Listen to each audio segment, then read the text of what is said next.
Hi, I'm Atlantis Wolf. I am the Dragon Medicine Woman. I live in Cleveland, Ohio, and I've been working with dragon energy since 2009. Now, some people come to dragons over a lifetime or over an event. Some people see them in clouds or in lakes. They will sort of see them everywhere that they look.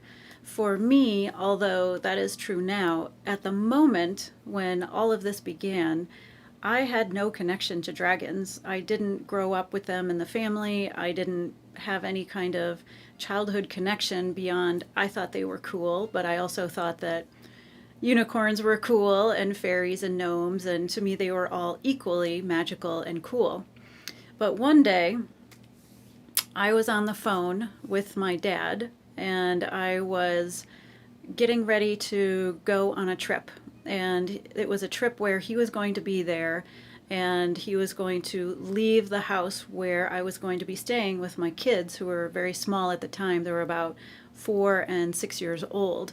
And I was divorced, so it was just going to be me and my kids.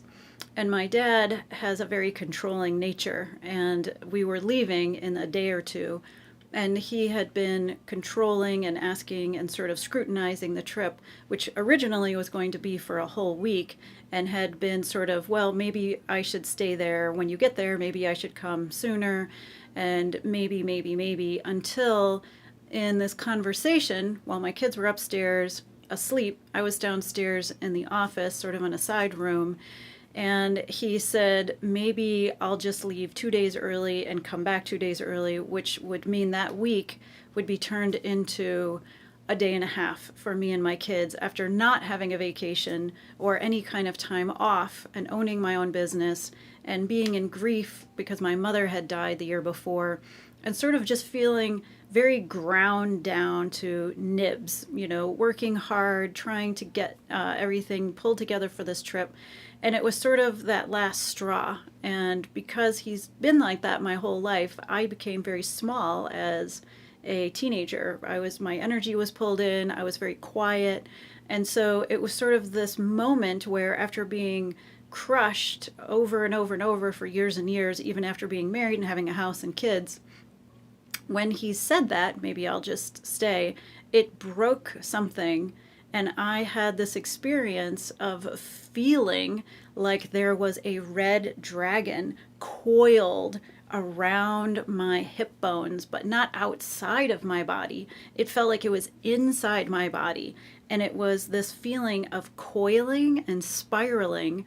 And even though I had my eyes open, I could see into the spiritual realms, into the other side behind the veils. And I could see that it was not only coiling, but it was sort of opening up and getting bigger and coiling up and around inside of me. And it was hot. It was hot. It was on fire. It had red scales. It had green eyes. And it was coming out. It was birthing through me. It came up and it came out my mouth so in such a physically hard, like incredible sensation, that I actually tipped my head up to let this energy come out of me, and I yelled at him. But it wasn't a yelling that had only emotion or only a judgment of, there was no you involved. So it was all, I'm allowed to ask questions, I'm allowed to be there, I'm allowed to have this trip be what I need it to be. It was logical, and it was all based on what I was feeling, and it was very loud and very powerful. And it was the first time I had ever spoken my truth, spoken in my power. While this is happening, this energy, this red dragon energy, comes out of me and coils around me. And again, my eyes are open, but I can see it all around me, and it's steaming like it just came out of a cauldron of fire, and is all around me and ready. And he said something else, and I just hung up, which was extremely out of character for me at the time. And I think for anyone who's in that kind of relationship where you're really feeling powerless in it. But at that moment, it was all of this power just erupted out of me, around me, and that was my initiation. That was my dragon initiation. The dragon always stayed with me. It's been years and years since then, and I've always spoken my power, and I've never needed to raise my voice like that because I just speak from the heart, from the truth. And it gives me, the dragon gives me that feeling of safety and protection. And every once in a while, when I would be in a similar situation, he would either have little smoke coming out of his nose, or he would open up one eye, kind of like, do I need to come back up? And I would always say, nope, not yet. I think it's okay. And sometimes he would smile, and sometimes he would make gestures. So it also initiated me into seeing through the veils. So I can see dragons. I see dragons around me, around people, around different bodies, sort of like we were talking about, like lakes or mountains or things like that. I see them in the land, in the water, and I also see them in meditation when I close my eyes and I look out into the field, into the dragon field. I can see them all around me. So that brings up the next question. What does a dragon medicine woman do? What does that mean? Well, it means two things. So on the one hand, as a professional healer, I'm a licensed medical massage therapist, an emotion code practitioner, a shamanic breathwork facilitator, a cacao ceremonialist. I do fire ceremonies, I do drumming.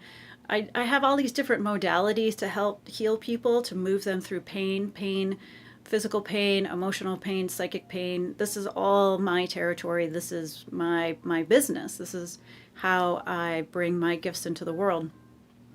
Whenever I'm helping someone, if I put my hands on them, or if I'm meditating with them, or holding a session for breath work with them, I will close my eyes and ask the dragons to come in and help, because they eat energy. So the negative energy that's coming off of us, the stored emotions or the old bindings, it's easier to release to the dragons because they know what to do with it. They know where to take it. They know how to make it food. They know how to transform that energy. What is not serving us is absolutely serving either the dragons or an entity or being that the dragons have an alliance or have kind of a friendly exchange with, a relationship with. So I see them come in. I just ask for a volunteer. There's different volunteers all the time. I open the portal, let them all come in, decide who wants to be there. And it's like a feast for them. You know, they're just, it's a banquet. It's just an absolute delight. So I make sure that there's enough for all of them and split it up. And it also has to do with the dragons themselves. So when dragons are hurt, they will show up in my meditations. When there's an injured dragon, a dragon that's had bindings around its legs, or maybe it's being ridden by a demon kind of a being. I don't like to use that word, but like a dark being. They will show up in my meditations. They will come to me as soon as I close my eyes and just appear. And then it's up to me to kind of work with what's happening and then say, okay, I can take them to a place. I have a place where the fairies can help them, where they can ground. It's a safe place away from all the darkness that's just for them that I created. Or I can work through the locks or the bindings, whatever is there that they need help with, which of course I do by asking for help, asking for other dragons to come in, and just kind of working through what needs to happen.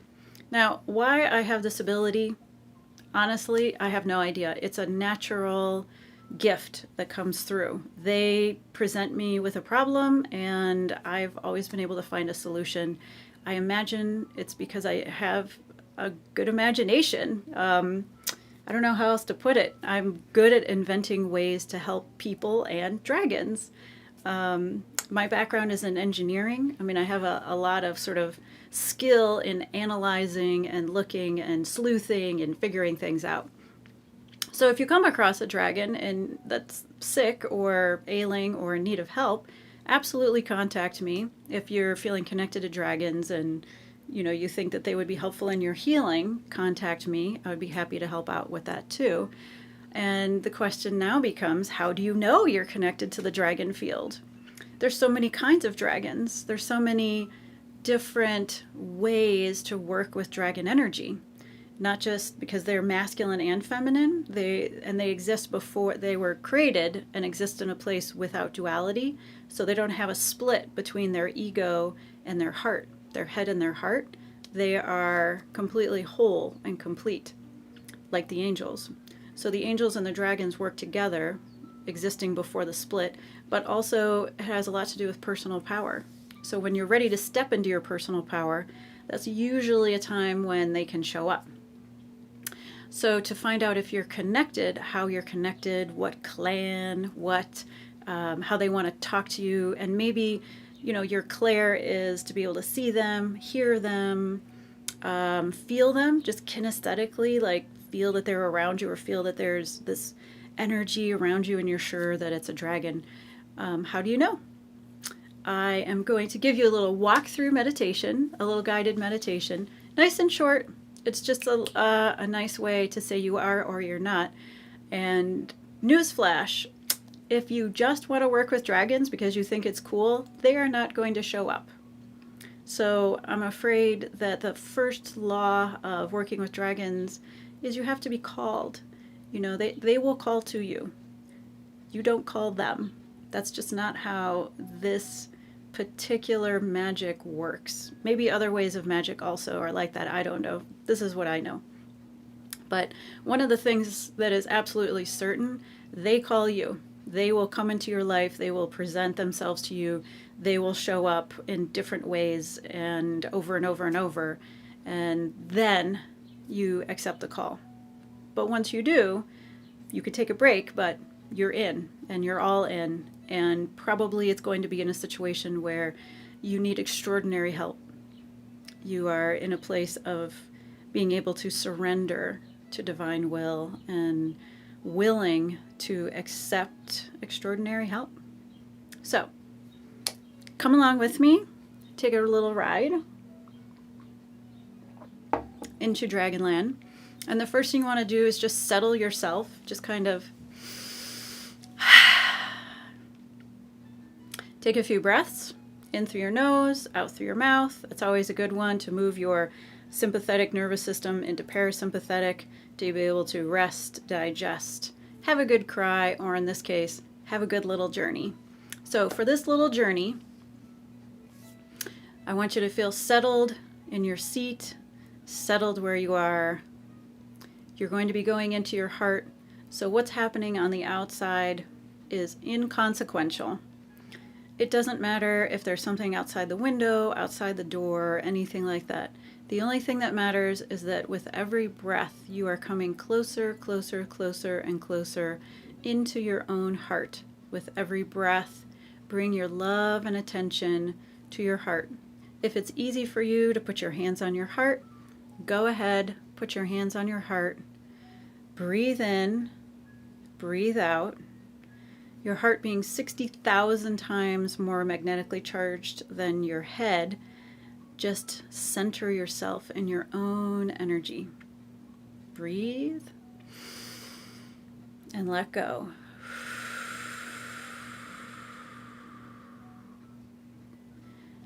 You can keep your eyes closed or you can open them. But I want you to imagine your imagination being by far the most powerful gift that you have. Imagine that you and I are walking in the woods. We're walking down a path together. It is a glorious day outside. It's not too hot, it's not too cold, not too breezy, not too sweaty, not too humid. It's just right. We're walking on a path. We have a deep, sacred woods. Miles and miles of woods to our left.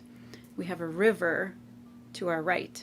And we're walking this dirt path with no agenda, no time. We have nowhere to be. We're just enjoying each other's company. We're just smiling. We're just enjoying all the smells of the wildflowers. We're enjoying the smells of the earth, the beautiful moss, the grass, even the dust and the dirt around our feet. And we're walking slowly forward. More forest to the left, more river to the right, until we come to a clearing. And at this clearing, this small, beautiful clearing, we can see, if we look straight ahead, as far as the horizon, rolling hills of grass, all the way down as far as we can see. We have that deep sacred forest to one side of us.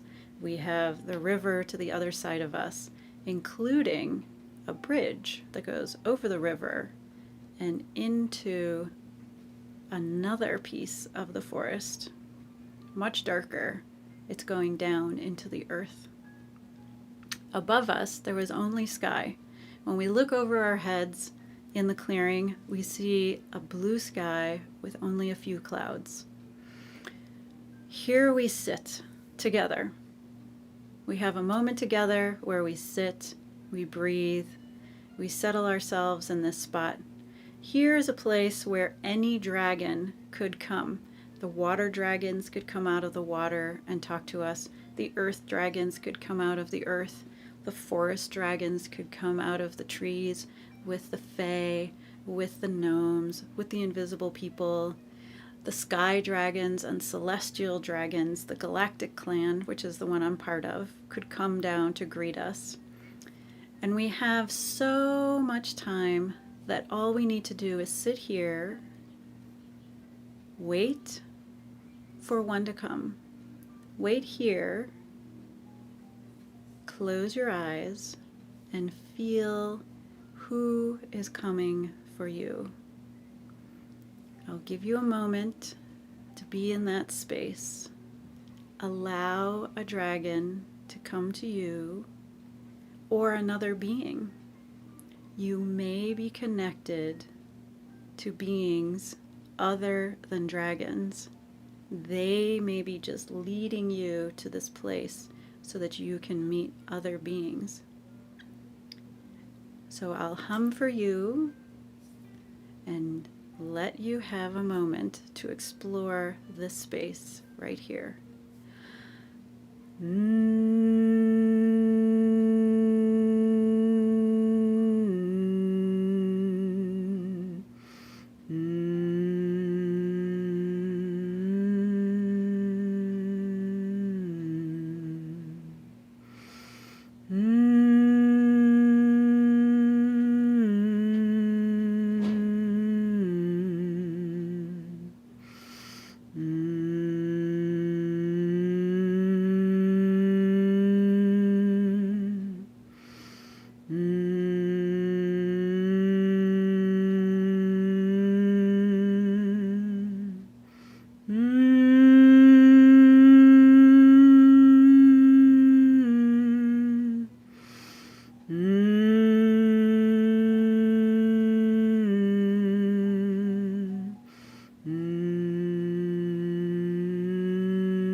Wherever you are, allow that to close like a flower and pick it up and hold it in your heart. This now belongs to you. The experience you just started, it belongs only to you. Put it in your heart, knowing you can open it up at a later time. You can take your own walk into the woods. You could take it to the ocean. You could take it to a quiet place, anywhere, and open it back up again and continue this journey. You can drum with it. You can rattle with it. You can hum with it. It's completely up to you. Take this inside and know that whatever message you received is just for you. It is not for someone else to interpret. It's not for someone else to tell you what it means in a book or archetypally. How you feel about what happened is the most important thing. Hold on to that and become curious about that. Allow that to inform your next move as you begin your journey with the land of dragons and all their allies. The dragon energy is increasing every day here on Earth because they are here to help with the ascension, to move us from this concept of hyper individuality to community, to oneness.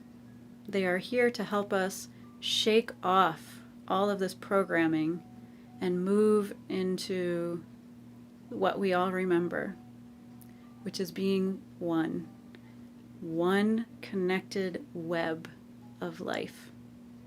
And as we remember, we become quieter, we consume less, we produce less, we spend more time in nature, we spend more time in service to the planet. If there's anything I can do to help you on your journey into the dragons, into your heart, into drumming, into any of the practices that I talked about today, please reach out at any time. You can find me at atlantiswolf.com. You can email me at dragonmedicinewoman@gmail.com. You can go look at my YouTube page. You can check me out on Instagram. All is here. Everything that I know, everything that I've learned is here for you. I'm Atlantis Wolf, and I believe in you. Thank you for listening.